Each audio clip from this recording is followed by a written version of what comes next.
पिछली क्लास में हम लोगों ने क्या डिस्कस किया था? हमने डिस्कस किया था कि जो नेटवर्क एप्लीकेशन है उसका क्या आर्किटेक्चर हो सकता है. So we have seen that there are basically mainly two network architectures are available for network applications. One is client server, ठीक है, एक क्लाइंट सर्वर एप्लीकेशन आर्किटेक्चर है और दूसरा आर्किटेक्चर है peer to peer. There is a third architecture that is hybrid, जो कुछ applications में यूज किया जाता है. सो क्लाइंट सर्वर आर्किटेक्चर में क्या होता है? There is a server that runs 24/7 hours, है ना, and it runs some application service. Okay, so that server is maintained और managed by a single entity. Okay, जो भी सर्वर की ओनर होगी that maintains that server. Okay, and server जो है ना एक सर्विस ऑफर कर रहा है, so it is suppose to run 24/7 hours. Now application जो इस क्लाइंट सर्वर मॉडल उसमें दूसरे कंपोनेंट्स क्या हैं? That is a set of clients. Okay, so there are a set of clients. So these are clients are actually the machines, or you can say that that machines that are running client application. Okay, so client applications जो run करने वाली machine है जिन्हें हम client machines बोलते हैं. So these client machines do not interact directly with each other.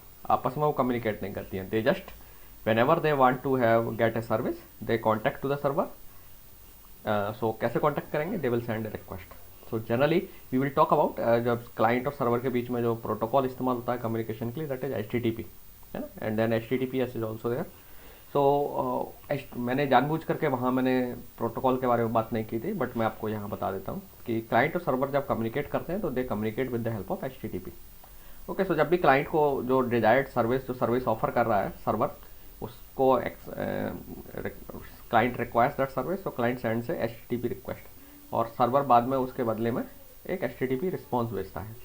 So this is the way the client and server communicate. और ये इंपॉर्टेंट पॉइंट याद रखना है, आप क्लाइंट्स आपस में कभी भी डायरेक्टली कम्युनिकेट नहीं करते हैं.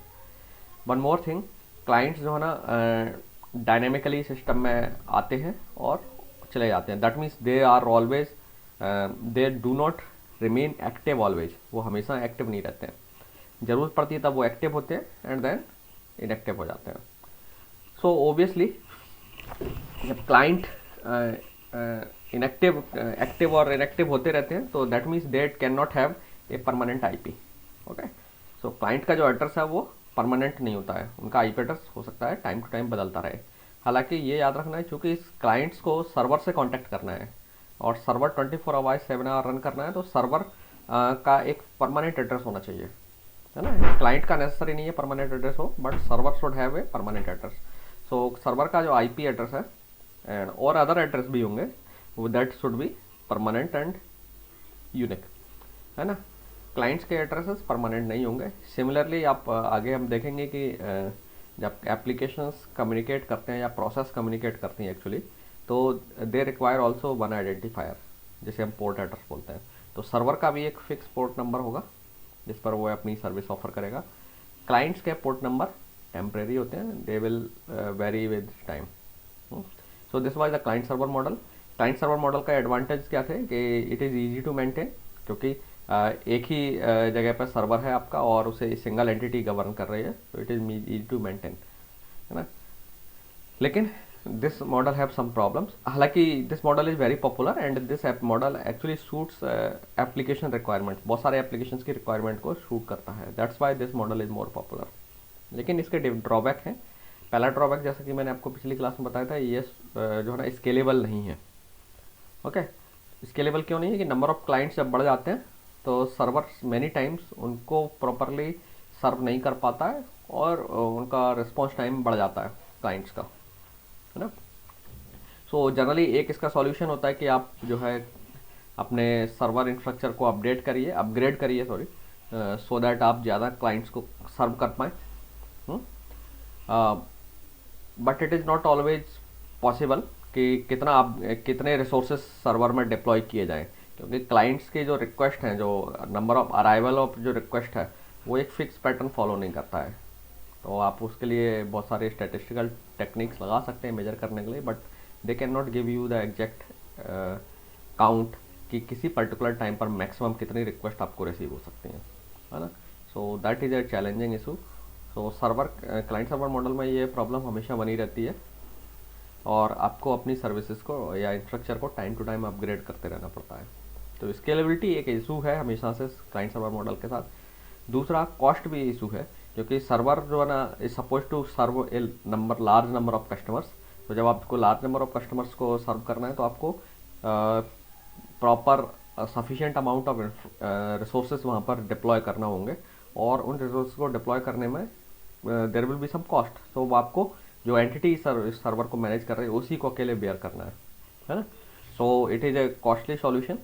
हालांकि इसके लिए भी कुछ लोगों ने अल्टरनेट निकाले हुए हैं। वो rather than deploying a single power for server like server आप सुपर कंप्यूटर की जगह न रखते हुए, but what organisation does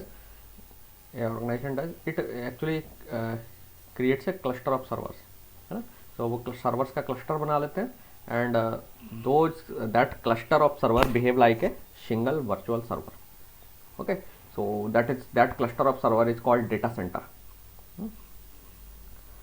Okay, so this is how client server model works. So there are some drawbacks with this model. So in drawbacks की वजह से a new architecture was developed that is called peer to peer architecture. So peer to peer architecture में क्या है कि there are multiple nodes are there, and each node can perform as a client and server as well. So जो nodes हैं network में all are client and all are server at the same time. Okay, so वो client के भी तरह perform कर सकते हैं, सर्वर की तरह परफॉर्म कर सकते हैं. So there is no designated server, कोई भी designated server नहीं है और designated client नहीं है, all are client, all are server. So since all nodes are having equal capability, so that's why they are called peer. ठीक है. So peer to peer architecture में number of peers are there, they communicate with each other, and each peer dedicates some resource for the services. जो भी peer to peer network जिस services को लिए बनाया गया है उस सर्विस के लिए वो सब सारे नोड मिलकर के थोड़ा थोड़ा रिसोर्स कंट्रीब्यूट करते हैं. सो रिसोर्स का मतलब they will contribute their storage space, they will also contribute their computing and also bandwidth. ठीक है, ये रिसोर्सेज शेयर करते हैं. So this is how.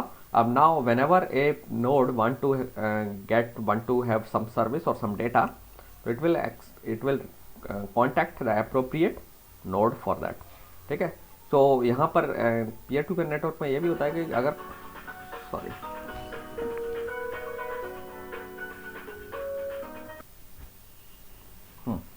so what I was talking कि सो अगर कोई सर्विस आपके नोड पर रन कर रही है और किसी दूसरे नोड को वो सर्विस रिक्वायर्ड है तो node can directly contact to that node. ठीक है. So suppose machine A is offering some service and machine B want to that get service. So machine B can directly contact to machine A for that service. Okay, so this is how this model works. Now this model have advantages. One advantage is that scalability. Now this model is very much scalable क्योंकि इसमें कोई भी client नहीं है, कोई भी server नहीं है ना.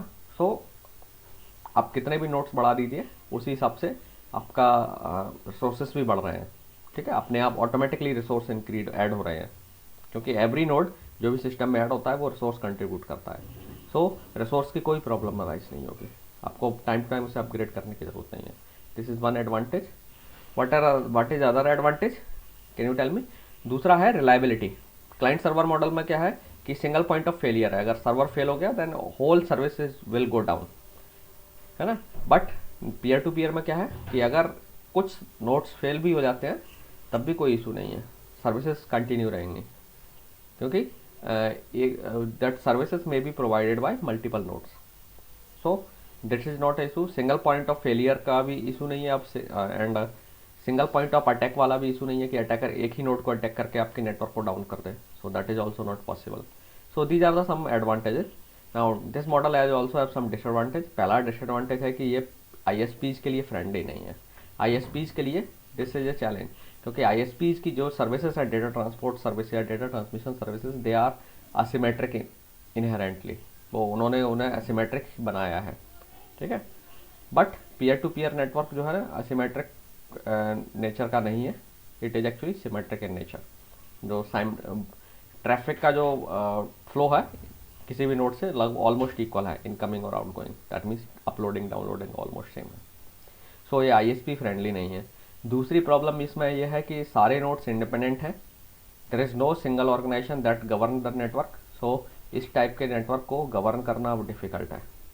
ठीक है, इसके बाद कई सारे सिक्योरिटी एंड प्राइवेसी इश्यूज इसमें अराइज हो सकते हैं, क्योंकि नोड को आप गवर्न नहीं कर सकते, पूरे नेटवर्क को गवर्न नहीं कर सकते, तो फिर उसमें सिक्योरिटी सेटअप लगाना या सिक्योरिटी मेंटेन करना will be a deep challenging task. ठीक है, so these are the some of the drawback of this network also.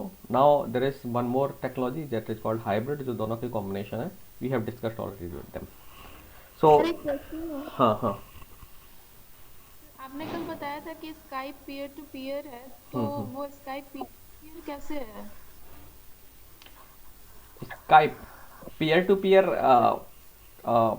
Skype ही पीयर टू पीयर ऐसे है कि उसमें जब आप कम्युनिकेट करते हैं, ठीक है, तो कम्युनिकेट जब कर रहे हैं तो देन जो जो कॉलर और एक तो पर्सन जो है, जो कॉलर है जिसने कॉल किया है, एक कॉल ही हो गया जिसको कॉल किया गया है, तो दोनों ही डायरेक्टली कम्युनिकेट करते हैं, उनके बीच में पॉइंट टू पॉइंट कम्युनिकेशन होता है, वन टू वन। सर तो हमारा व्हाट्सएप किस टाइप का होगा? हाँ, व्हाट्सअप, हमारा जो व्हाट्सएप है व्हाट्सअप जैसे, कम पीयर टू पीयर नहीं है, it is a kind of hybrid. Sir तो हम लोग व्हाट्सएप में भी तो स्काइप की तरह क्योंकि ही जैसे ग्रुप ग्रुप और सर्विसेज ये सब प्रोवाइड मेंटेन करते होते हैं, स्काइपी में ग्रुप नहीं होते हैं आई गेस, हैं जैसे। है ना, स्काइपी में ग्रुप नहीं होते सर हैं।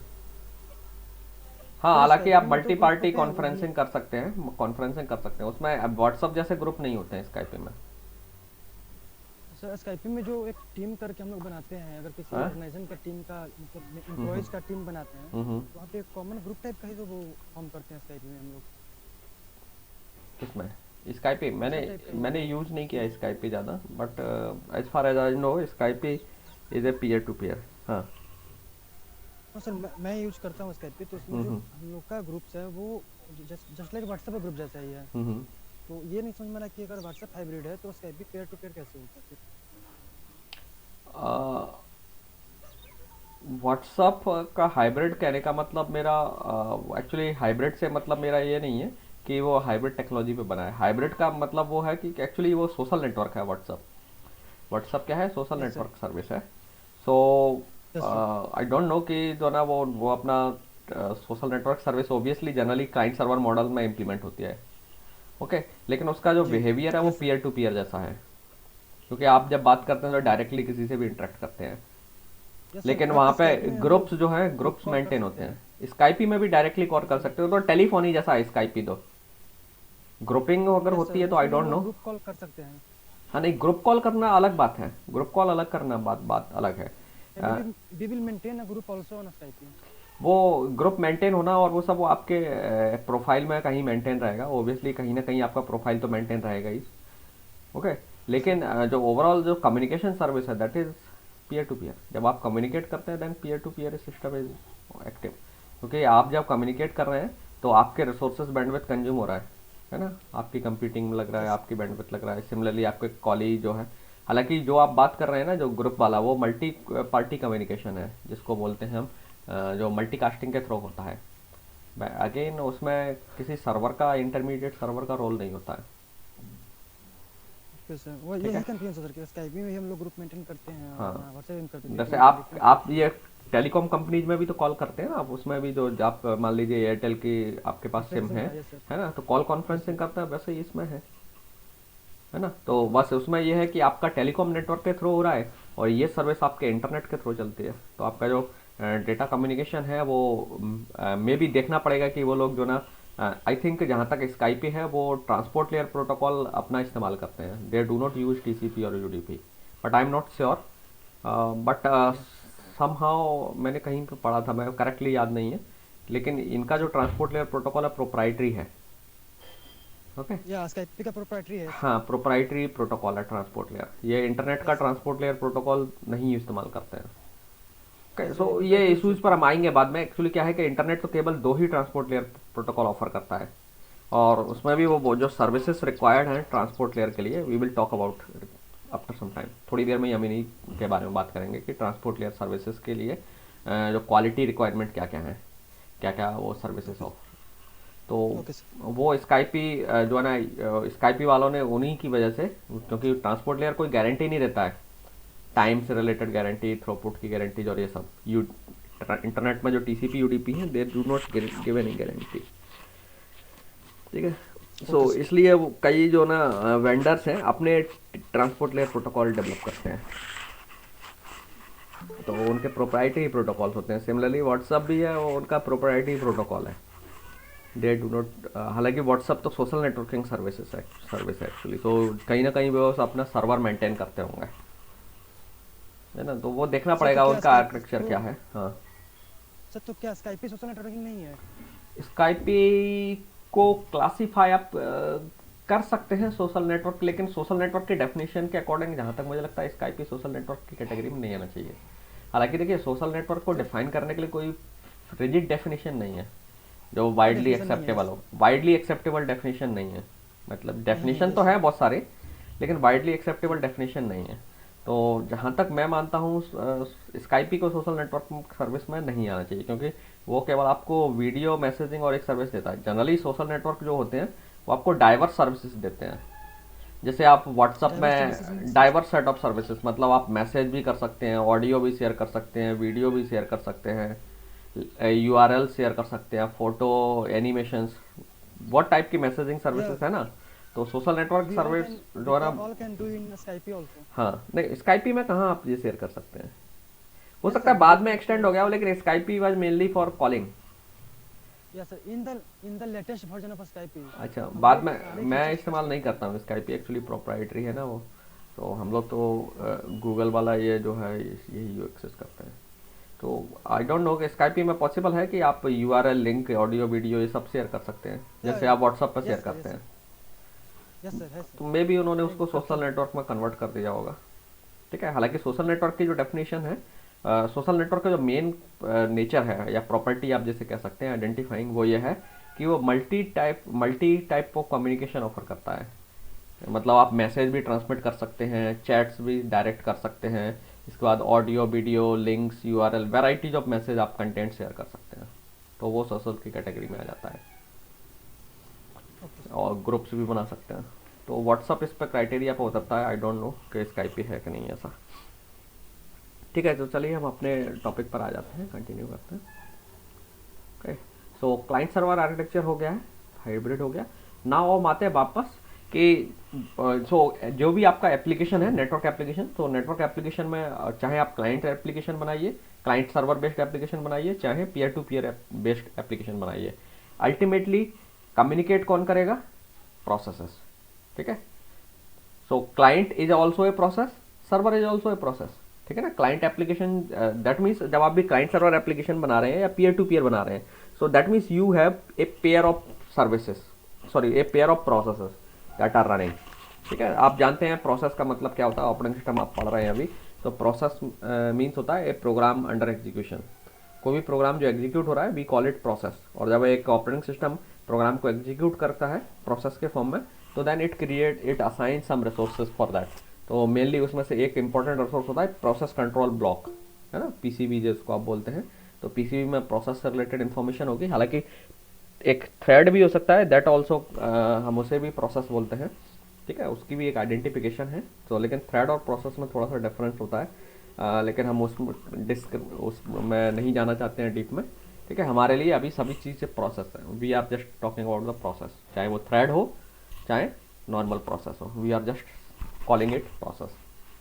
ओके, सो इंटरनेट में जब भी आप एक एप्लीकेशन बनाते हैं, सो एटलीस्ट एक pair of process will be communicating with each other, है ना। सो दो प्रोसेस आपस में कम्युनिकेट करती हैं। एक प्रोसेस किसी एक क्लाइंट मशीन या ये कहिए सेंडर मशीन पर रन कर रही है, दूसरी प्रोसेस सर्वर मशीन पर रन कर रही है।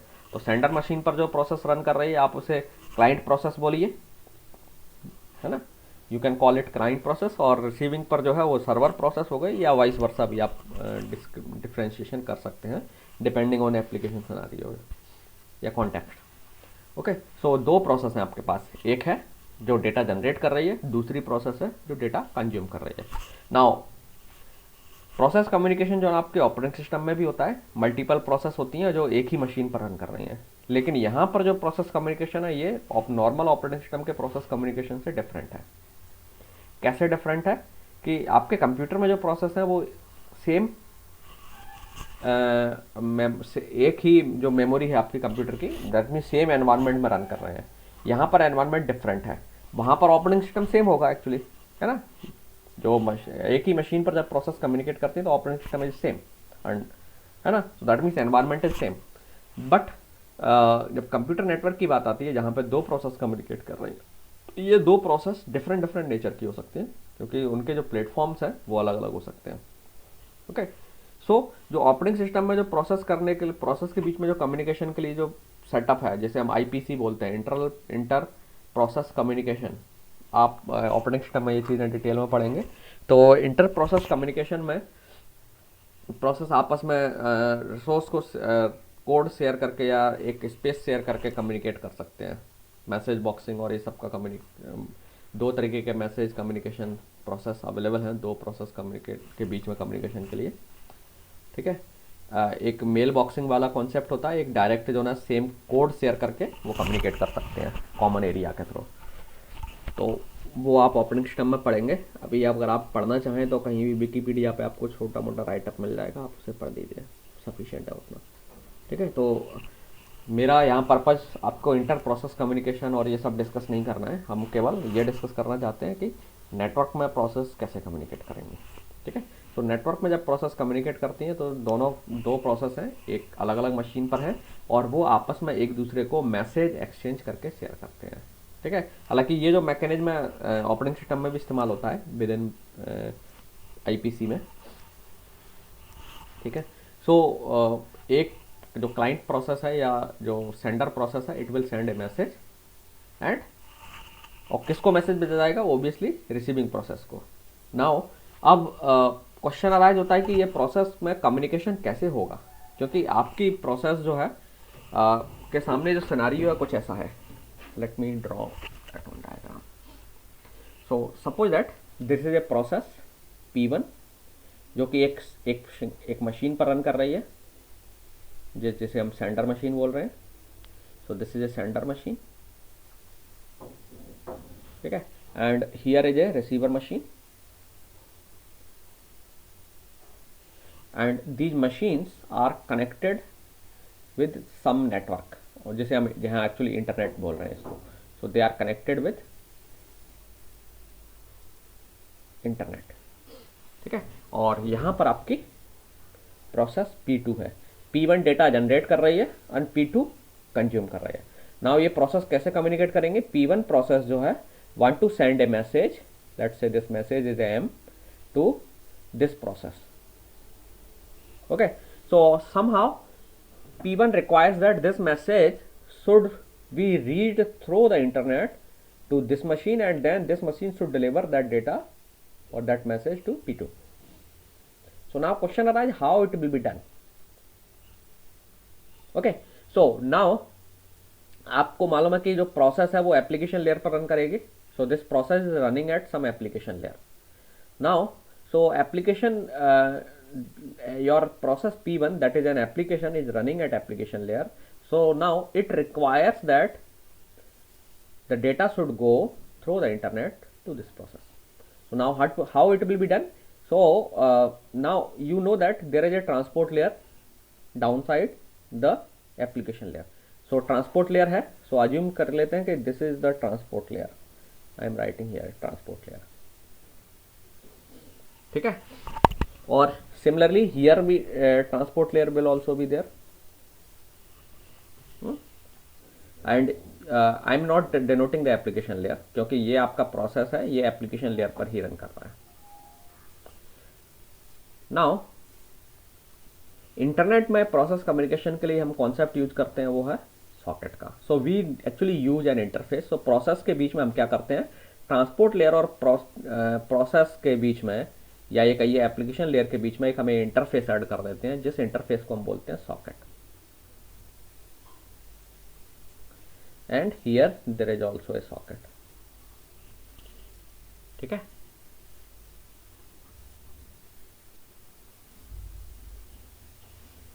सो सॉकेट एक इंटरफेस है जिसकी मदद से प्रोसेस क्या करती है, process delivers data to a transport layer service. Now transport layer protocol क्या करता है, एक ट्रांसपोर्ट सर्विस ऑफर करता है। सो अज्यूम कर लेते हैं थोड़ी देर के लिए यहाँ पर ट्रांसपोर्ट लेयर पर एक ट्रांसपोर्ट सर्विस है जिसका काम है, अगर आप उसे अपना डेटा दे देंगे तो ये सर्विस कैसे देती है, क्या चैलेंज आते हैं, हमें अभी उसकी बात नहीं करनी है, हम बाद में बात करेंगे। सो अज्यूम कर लेते हैं कि इन दोनों के बीच में, ये दो लेयर्स हैं, इनके बीच में एक ट्रांसपोर्ट सर्विस अवेलेबल है या मल्टीपल ट्रांसपोर्ट सर्विस अवेलेबल है, जो भी हो। तो आपने एक ट्रांसपोर्ट लेयर के लिए आपने एक सॉकेट बना लिया and that socket is connected with that transport layer. तो आपने उस सॉकेट की मदद से ट्रांसपोर्ट लेयर जो सर्विस है उसको मैसेज दे दिया, and this transport layer service will carry this data through the internet and will deliver here, and then this transport layer will give this data to a socket, and then from this socket application will receive the data। ठीक है, so socket क्या है, it is an interface between a transport layer protocol and application। ठीक है, interface का मतलब समझते हैं आप। so let me explain with an example, एक प्रैक्टिकल एग्जाम्पल ले लेते हैं। आपने देखा होगा कि suppose there is A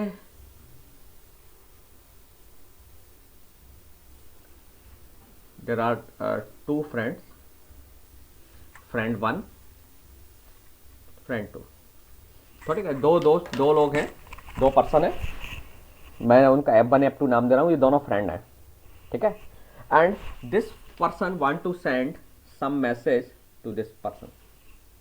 now आपको मालूम है कि मैसेज सेंडिंग के लिए पोस्टल सर्विस अवेलेबल है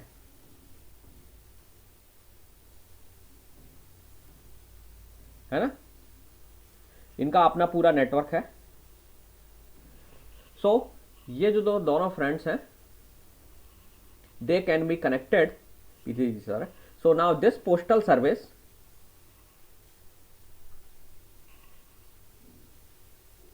ये जो पोस्टल सर्विस है आप इसे कैसे एक्सेस कर सकते हैं, with the help of some postman.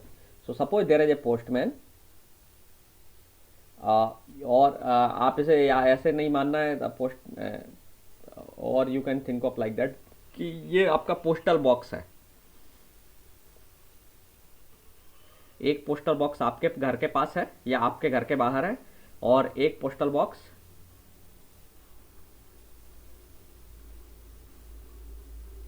आपके फ्रेंड के घर के बाहर है। तो अज्यूम कर लेते हैं कि यहां पर एक ट्रांसपोर्ट सर्विस रन करती है, और सम पर्सन इज देयर, एक पर्सन है P1, और मे बी P1 यहां भी हो। नाउ आपको अगर कोई मैसेज लिखना है तो आपने क्या किया, एक लेटर बनाया, उस पर लिखा और उसको इस बॉक्स में रख दिया। ठीक है, नाउ इस बॉक्स से ये postal P1 message post letter pick करता है, और ये जो P1 है ये पार्ट है पोस्टल सर्विस का, ये पूरे इंफ्रास्ट्रक्चर का पार्ट है। तो P1 क्या करता है, P1 विल हैंड ओवर और P1 send this message to this postal box, यहाँ डिलीवर कर देगा। ठीक है, एंड देन यहाँ से आपका फ्रेंड जो ना, वो फ्रेंड के लेटर बॉक्स में मैसेज छोड़ दिया है, या आपका जो लेटर है पोस्ट डाल दिया, इसने डाल के चला गया, एंड आपका फ्रेंड यहाँ से लेटर रीड कर लेगा। ठीक है, सो कुछ ऐसा ही यहाँ पर भी हो रहा है। आपके F1 और F2 क्या हो गए, प्रोसेस हो गए, ये दोनों प्रोसेस हैं जो मैंने इनको P1 P2 पर लिखा था। ये जो पोस्टल बॉक्स हैं ये आपके क्या हैं, सॉकेट्स हैं। ठीक है, ये दोनों क्या हैं, postal box equivalent to socket हो गए, एंड ये जो P1 है ये क्या है, ट्रांसपोर्ट लेयर सर्विस, जो कि किससे ऑफर होती है, ये आपका पोस्टल सर्विस हो गया इंटरनेट के इक्वलेंट, क्योंकि जो ट्रांसपोर्ट लेयर है ये इंटरनेट ऑफर कर रहा है। जैसे पोस्टमैन आपको कौन ऑफर करता है, postman is the part of the postal service, है ना। पोस्टमैन कहाँ से अवेलेबल हो रहा है आपको, पोस्ट ऑफिस डिपार्टमेंट से। ठीक है, सो आपका जो पोस्टमैन है that is equivalent to transport layer service.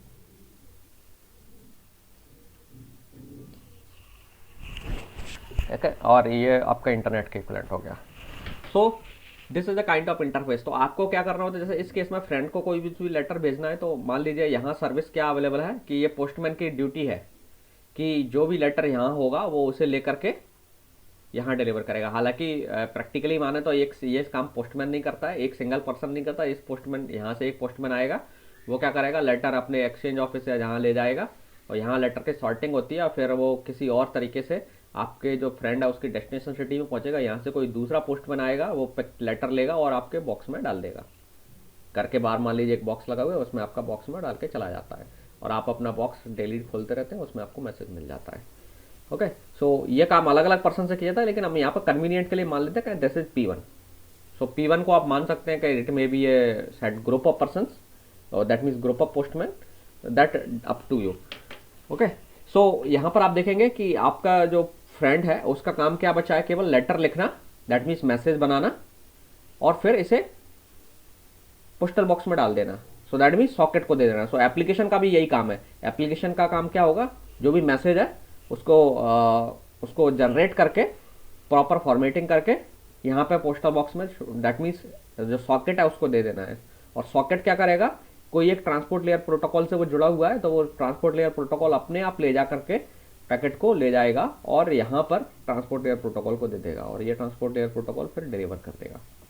तो this is the analogy here. ठीक है, सो यहाँ पर प्रोसेस P1 का सिर्फ इतना काम है कि वो मैसेज जो भी उसे भेजना है वो मैसेज जनरेट करके फॉर्मेट करके जो भी हेडर फुटर जो भी लगाना है वो लेकर के आपके सॉकेट को दे दे। और सॉकेट जो है ना एक ट्रांसपोर्ट लेयर सर्विस से जुड़ा हुआ है, सो ट्रांसपोर्ट लेयर सर्विस ले जा करके डिलीवर कर देगी डेटा को और ये देन रिसीवर से रिसीव हो जाएगा। या आप इसे ऐसे भी समझ सकते हैं, जैसे मान लीजिए आप एक व्यापारी है, बिजनेसमैन है, जो आप गुड्स को ट्रांसपोर्ट करते हैं। सो सपोज आप एक प्रोडक्शन करते हैं कुछ किसी चीज़ का और आपका प्रोडक्शन आपको क्लाइंट को भेजना है। सो सपोज अज्यूम कर लीजिए कि आप जो है मे बी क्या चीज़ बनाने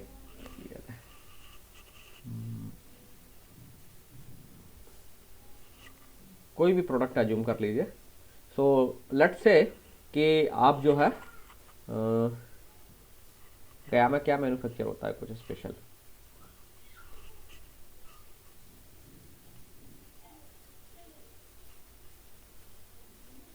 मान लेते हैं कि आप जो ना स्वीट्स बनाते हैं, मिठाई, और आप एक बड़े मिठाई या फिर कहिए फूड आइटम्स बनाते हैं, है ना, और आप उनको कंट्री के डिफरेंट डिफरेंट पार्ट्स में बेचते हैं, है ना। सो नाउ जब आप कोई आइटम बना रहे हैं, फूड आइटम बना रहे हैं, तो फूड आइटम बनाने के बाद आपको क्या है, दूसरे किसी आपके पास जो ऑर्डर आते हैं तो ऑर्डर के अकॉर्डिंग आप अपने क्लाइंट को डिलीवर करते हो, है ना।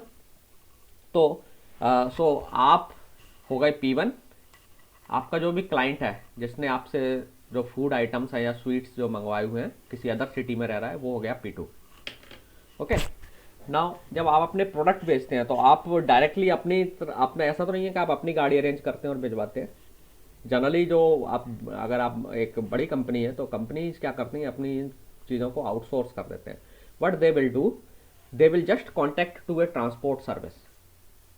ओके, सो ट्रांसपोर्ट सर्विस का एक ऑफिस होगा या एक टर्मिनल पॉइंट होगा, कहीं भी वो टर्मिनल पॉइंट पर आप उनको अपना प्रोडक्ट जो भी भिजवाना है वो हैंड ओवर कर देते हैं। आपका काम सिर्फ क्या होगा, इनके ये जो टर्मिनल पॉइंट है वहाँ पे आपको इनको दे देना है और यहाँ से ये जो ट्रांसपोर्ट कंपनी है ये क्या करेगी, they will upload their product in आपको वो ट्रक में ले जाएंगे, ट्रेन में ले जाएं, प्लेन में ले जाएं, डिपेंड करता है वो किस टाइप की ट्रांसपोर्ट सर्विस है और किस टाइप का फूड आइटम आप भिजवाना चाह रहे हैं, है ना। तो कई फूड आइटम जैसे जो जल्दी खराब होते हैं,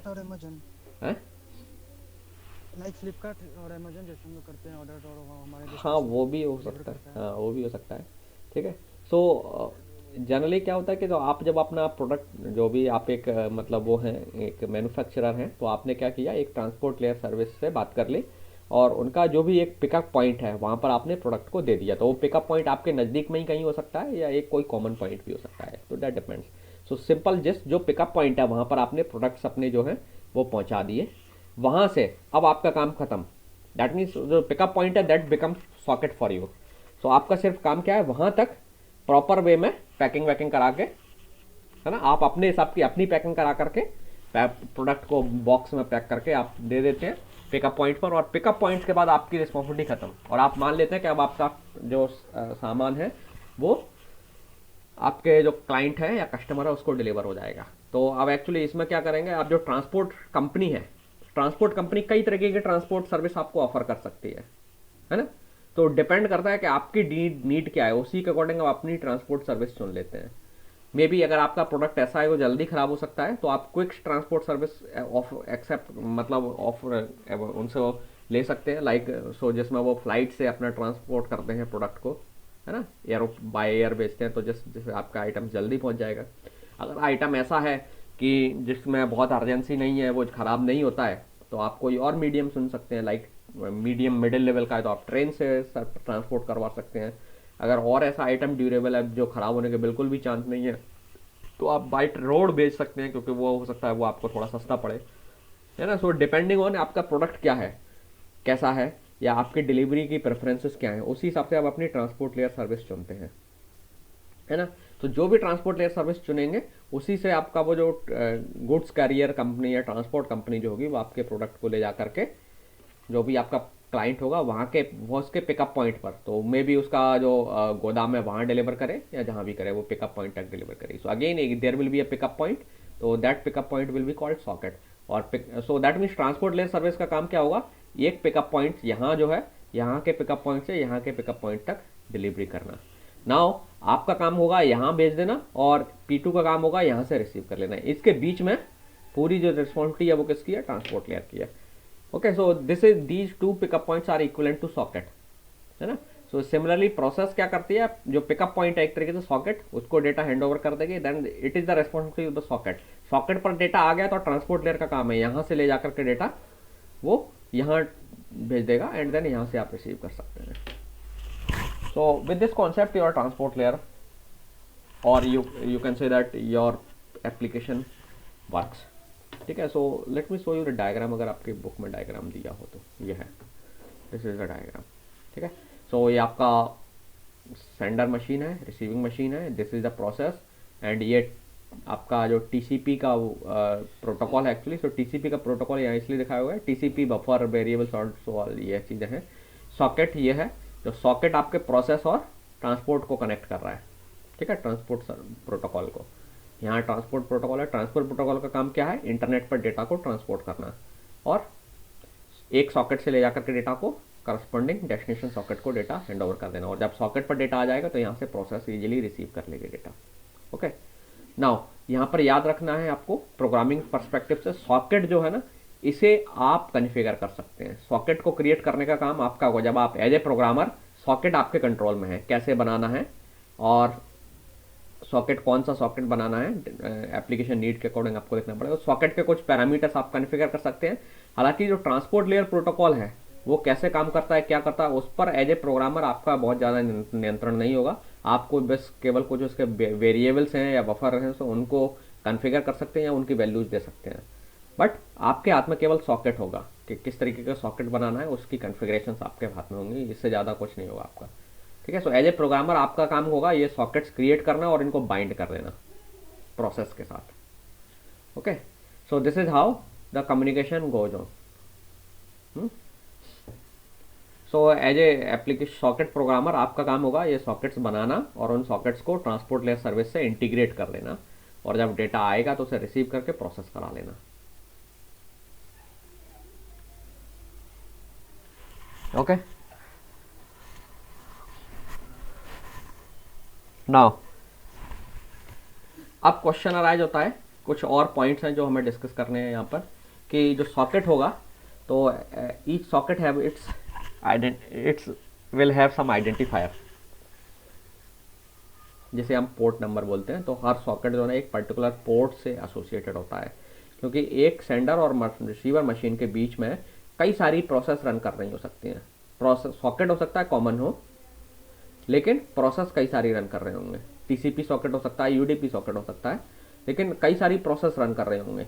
तो आपको डेटा किस प्रोसेस को डिलीवर करना है, दिस इज इंपॉर्टेंट।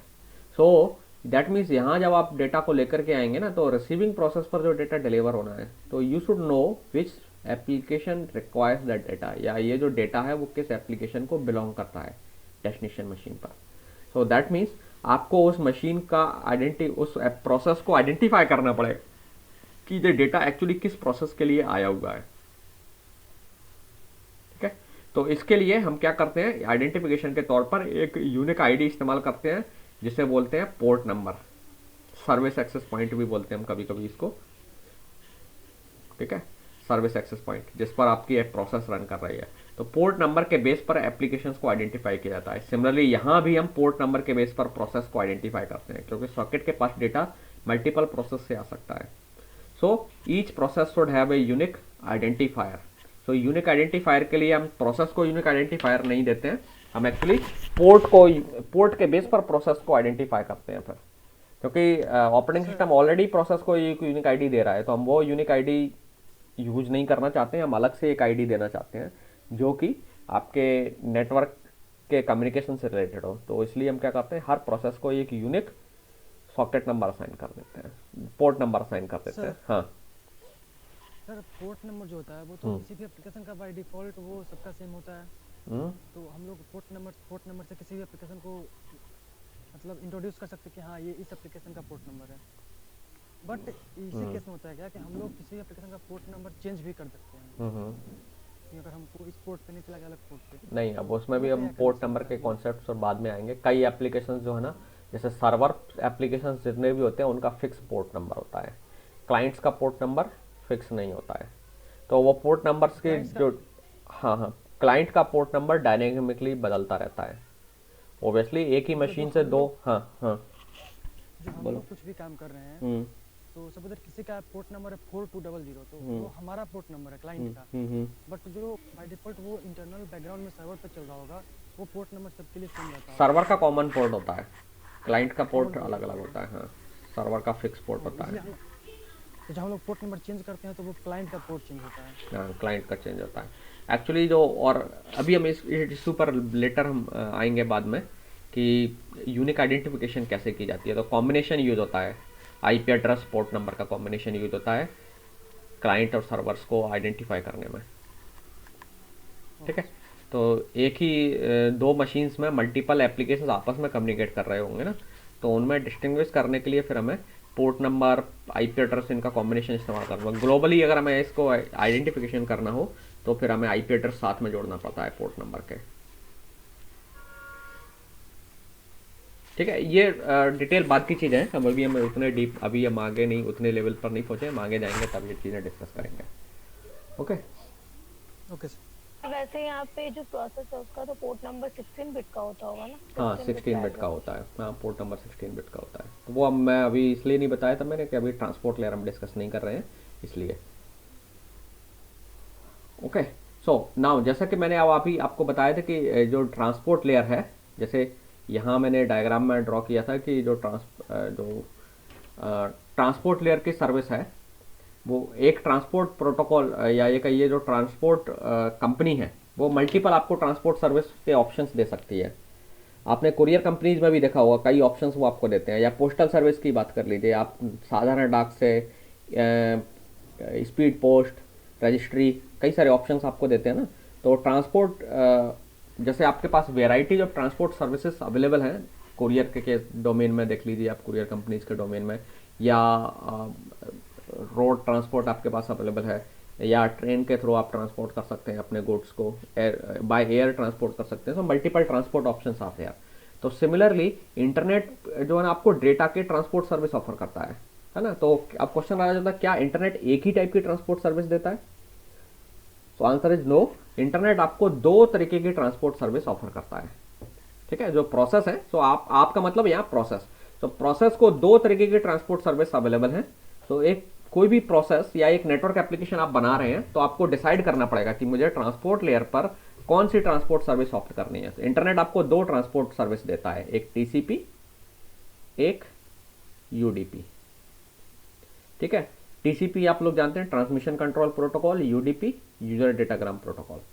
ओके, तो हम इस पर बाद में आएंगे, लेकिन पहले हम जानना चाहते हैं कि ट्रांसपोर्ट जो सर्विस है उससे एक एप्लीकेशन की क्या क्या एक्सपेक्टेशंस हो सकती हैं।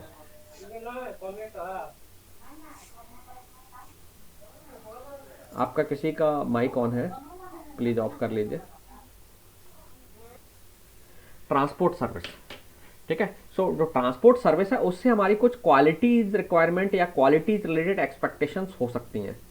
जैसे आप अगर बाय रोड ट्रांसपोर्ट करना चाहते हैं अपने प्रोडक्ट को, आप एक बिजनेसमैन हैं और आप कुछ प्रोडक्ट मैन्युफैक्चर करते हैं, तो आप जिससे भी ट्रांसपोर्ट लेयर सर्विस, जिससे भी ट्रांसपोर्ट सर्विस से अपना गुड्स को ट्रांसपोर्ट करा रहे हैं, तो आपकी कुछ एक्सपेक्टेशंस होंगी कि आपको आपका जो गुड्स है वो सेफली पहुंचे, जैसे कि सुरक्षित पहुंचे, टाइमली पहुंचे, है ना। और भी कई तरीके की रिक्वायरमेंट हो सकती हैं। आपके रूट रिलेटेड रिक्वायरमेंट हो सकती है कि आप इस रूट से जाइएगा क्योंकि वहाँ आपके उस रूट से रिस्क है आपके प्रोडक्ट्स के लिए, एंड सो ऑन। या कई जगह पे आपके आइटम्स को जो ना कूलिंग ऐसे मतलब कूलिंग वाले एरियाज में रख करके मतलब उनको पैक करके प्रॉपरली ले जाए। ऐसा आइटम है जिसको जो हीट होने पर ख़राब हो सकता है गर्मी में, तो आप उसे एक कूलिंग सिस्टम के साथ ले करके जाएँ। तो बहुत तरीके के आपके ट्रांसपोर्ट सर्विस से रिक्वायरमेंट्स या एक्सपेक्टेशंस हो सकती हैं। तो सिमिलरली जो इंटरनेट जो ट्रांसपोर्ट सर्विस देता है उससे हमारी क्या क्या क्वालिटी रिलेटेड एक्सपेक्टेशंस हो सकती हैं, लेट्स डिस्कस दैट। सो पहली जो रिक्वायरमेंट है वो हमारी होती है रिलायबल डिलीवरी की। एप्लीकेशन चाहते हैं या एप्लीकेशंस के लिए application may like to have a reliable delivery.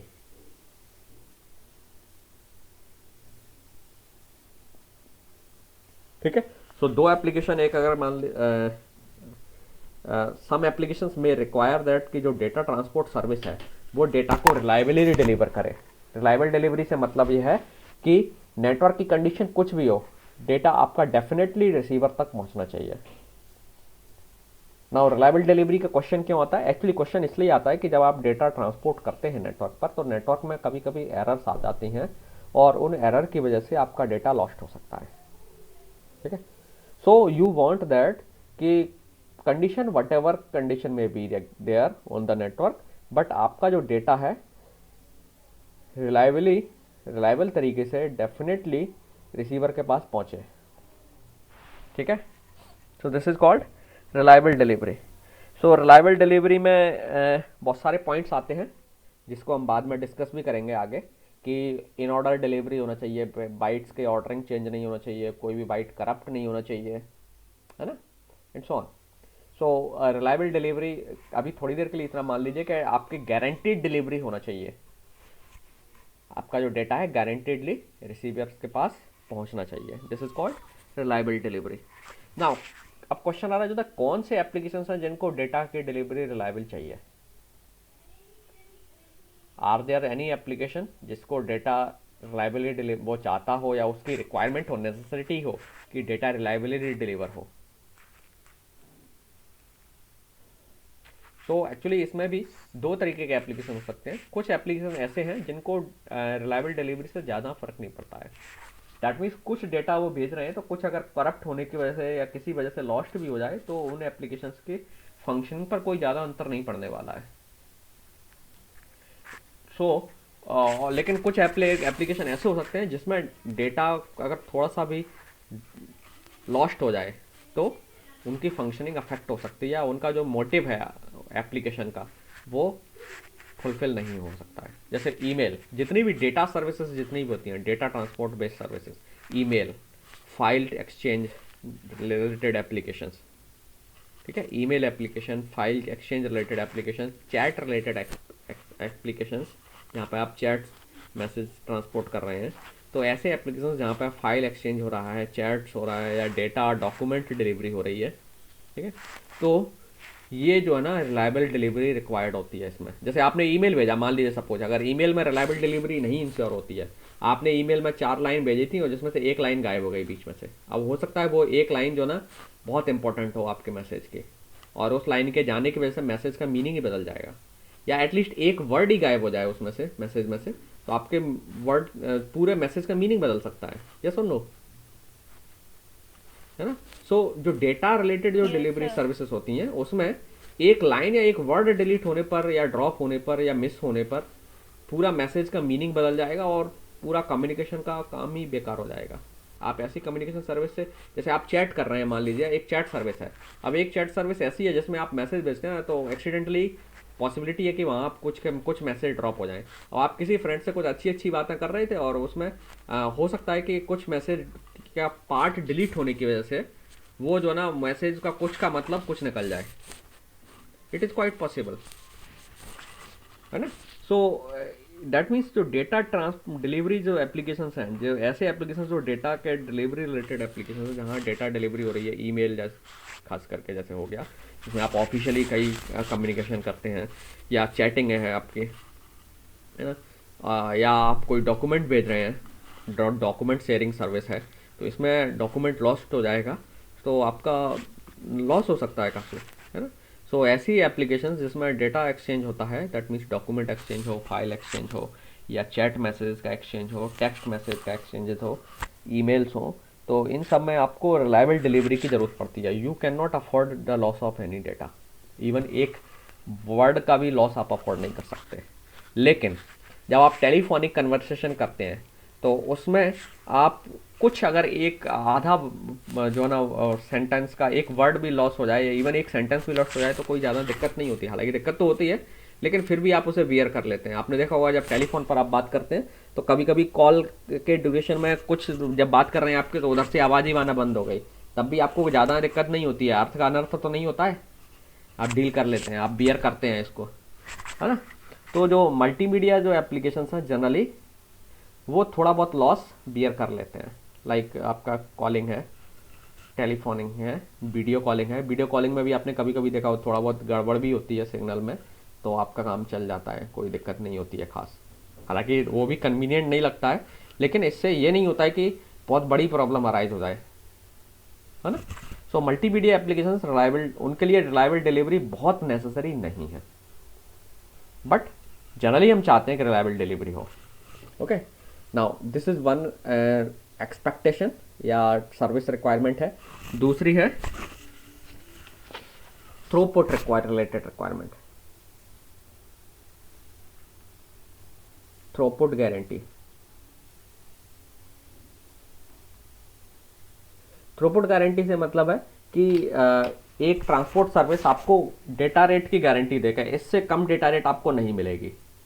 मतलब आपको मिनिमम इतनी डेटा रेट मिलेगी ही मिलेगी। एक ट्रांसपोर्ट सर्विस ऐसी हो जिसमें हम हो सकता है चाहें कि मिनिमम इतनी डेटा रेट मिले, क्योंकि कई एप्लीकेशंस के केस में ऐसा रिक्वायरमेंट हो सकती है। लाइक जो आपके वीडियो कॉलिंग रिलेटेड एप्लीकेशंस हैं, या मल्टीमीडिया एप्लीकेशंस हैं, या ऑनलाइन आप जैसे मूवी देख रहे हैं, तो कोई सर्विस ऐसी है जिसमें ऑनलाइन आप कस्टमर्स को अपने मूवी डिलीवर करते हैं, अमेजन प्राइम और दिस काइंड ऑफ दैट, तो यहाँ पे हमें थ्रूपुट गारंटी चाहिए होगी। थ्रूपुट आप लोग सब समझते हैं, नंबर ऑफ बिट्स डिलीवर्ड पर सेकेंड, कि सेंड रिसीवर को आप कितने पर सेकंड कितनी बिट्स डिलीवर कर रहे हैं, that is the throughput at the receiver.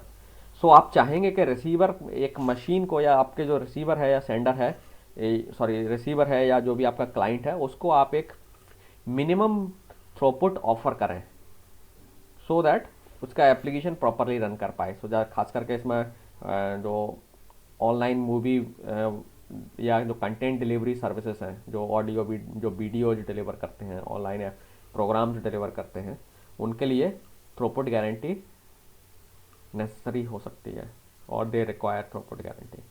हालांकि कई एप्लीकेशन जैसे ईमेल है, उसके लिए थ्रूपुट गारंटी की कोई ज़रूरत नहीं है। आपका नेटवर्क स्लो है, तेज़ है, ईमेल सर्विस को बहुत ज़्यादा फर्क नहीं पड़ता है, क्योंकि ईमेल 1 सेकंड की जगह पर 2 सेकंड में पहुंच जाए या 1 मिनट में पहुंच जाए, ज़्यादा कोई फर्क नहीं पड़ता है, या सुन लो, है ना। या फाइल है, थोड़ा बहुत टाइम लग गया डिलीवर ऑनलाइन मतलब ट्रांसपोर्ट होने में, 1 मिनट की जगह पर 2 मिनट भी लग गए, तो कोई बहुत ज़्यादा फर्क नहीं पड़ जाता है ना।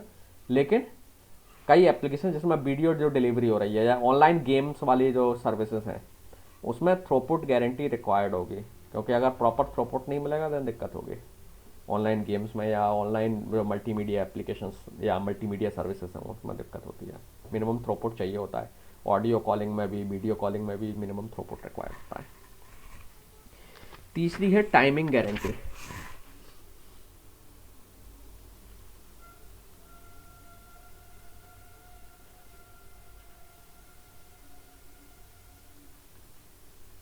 टाइमिंग गारंटी का मतलब है कि transport layer should give a guarantee of time related guarantee of the delivery, कि within this time data deliver हो जाएगा।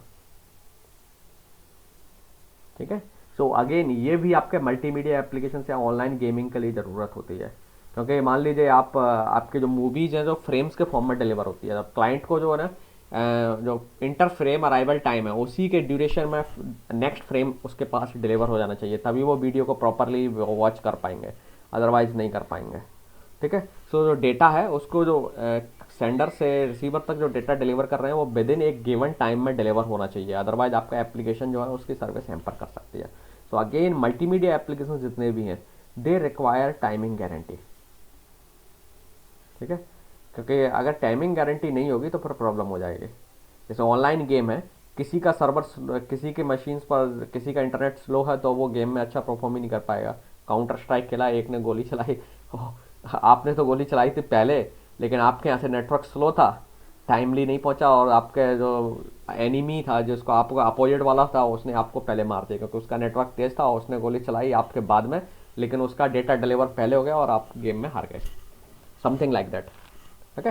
सो इस टाइप की सिचुएशन अराइज हो सकती हैं जहाँ टाइमिंग गारंटी ना हो। तो टाइमिंग गारंटी खास करके मल्टीमीडिया एप्लीकेशन या ऑनलाइन गेम्स हैं उसमें रिक्वायर्ड होती है। ओके। देन नेक्स्ट जो रिक्वायरमेंट है वो है सिक्योरिटी। तो सिक्योरिटी जो है, कई बार जब आप डेटा ट्रांसपोर्ट करते हैं then you may require that your data should be delivered securely. आपका किसी का माइक ऑन है, प्लीज ऑफ करिए। ओके। सो नेक्स्ट जो रिक्वायरमेंट है वो है सिक्योरिटी।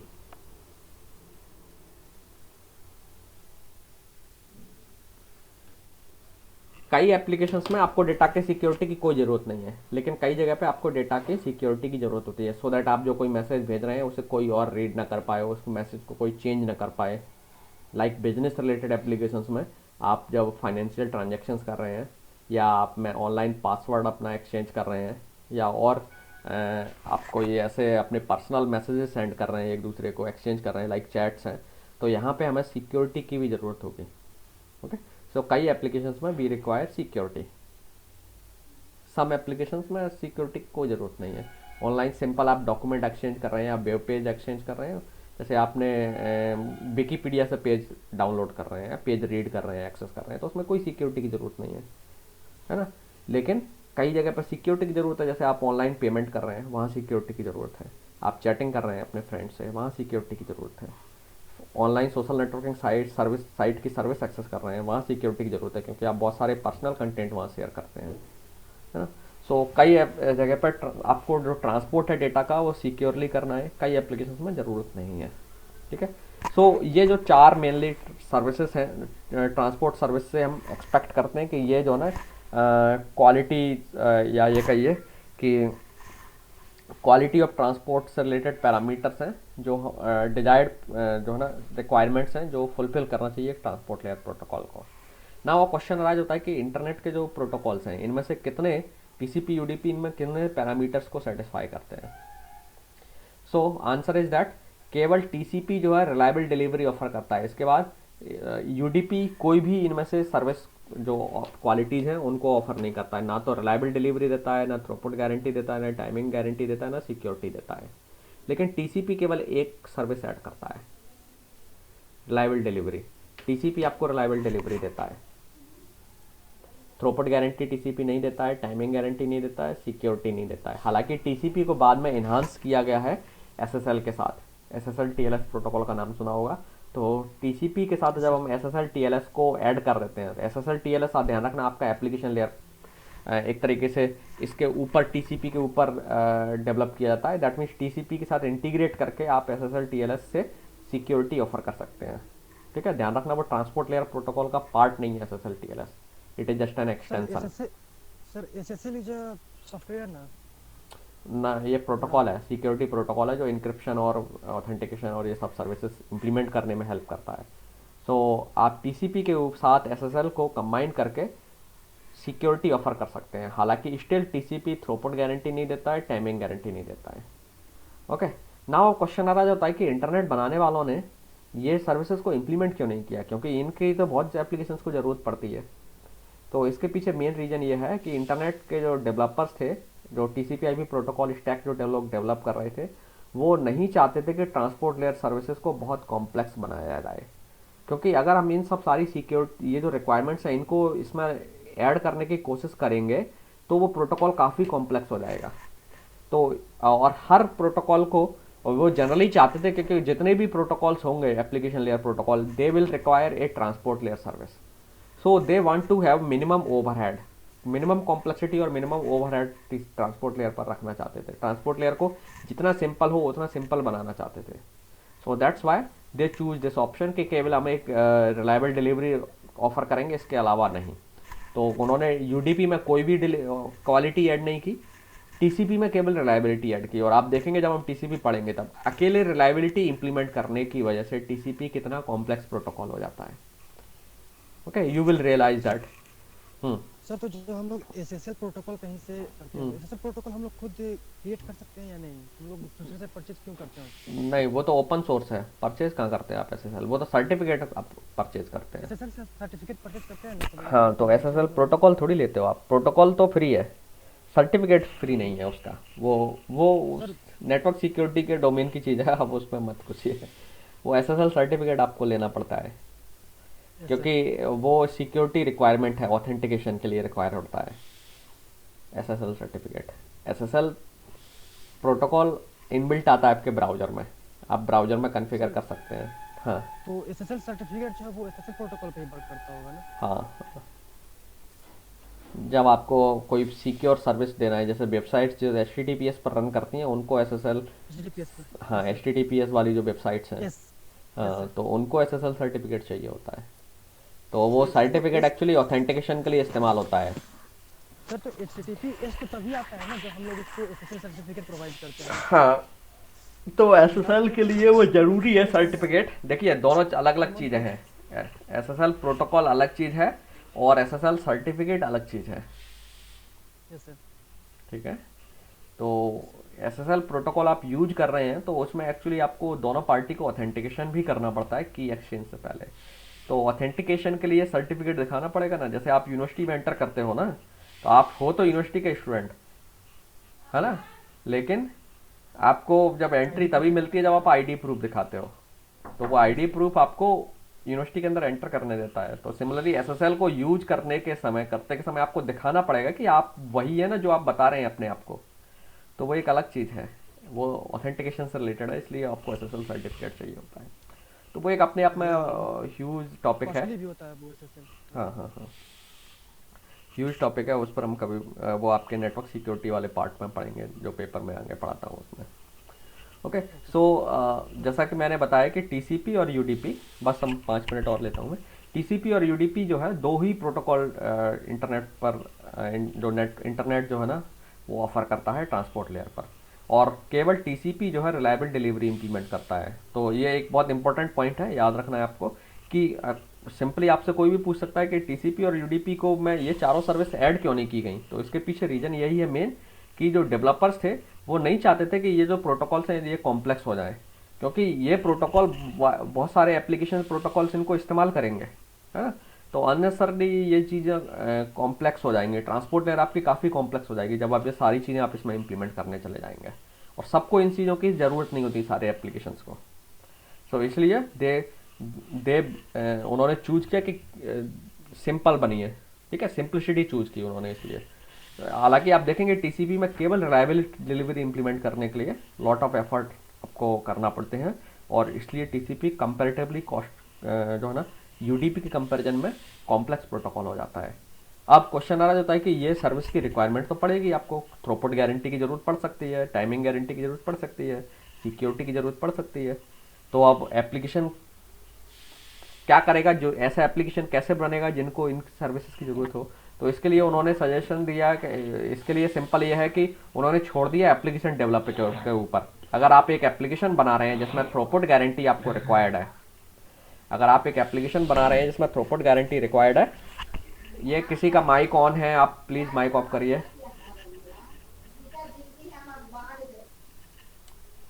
जब भी आप एक एप्लीकेशन जिसको थ्रूपुट गारंटी चाहिए, आप एप्लीकेशन बना रहे हैं जिसमें थ्रूपुट गारंटी चाहिए, तो आप अपने एप्लीकेशन में ही वो गारंटी इंप्लीमेंट करिए। You just develop the application accordingly so that आप थ्रूपुट गारंटी लेके आ पाए। ओके, सो आप देखेंगे बहुत सारे जो एप्लीकेशन डेवलपर्स हैं उन्होंने फिर ये जो सर्विसेज है अपने खुद इंप्लीमेंट की हुई हैं। ठीक है, तो वो लोग क्या करते हैं, यूडीपी को इस्तेमाल करते हैं और यूडीपी के ऊपर अपने जैसे उन्हें रिक्वायर्ड है वैसे अपनी जो सर्विस के जो रिलेटेड जो भी प्रॉपर क्वालिटीज़ हैं वो खुद इंप्लीमेंट करते हैं अपने उसमें।